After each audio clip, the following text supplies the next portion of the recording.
Hello everyone. In this video you will learn how can you download OneNote on your Windows. So for downloading it, click on Window key and then search here Microsoft Store and open it. Now here on the search bar, search here OneNote.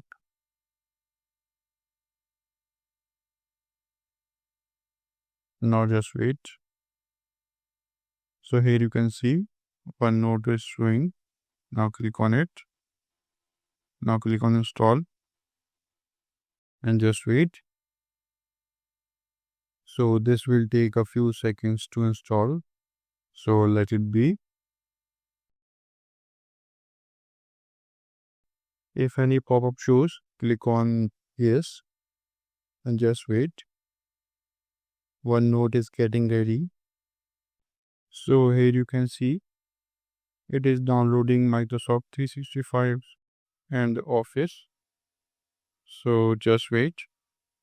So after this download, you can use OneNote. So hope this video is helpful for you. If you found this video helpful, please do like, share and subscribe. And thanks for watching.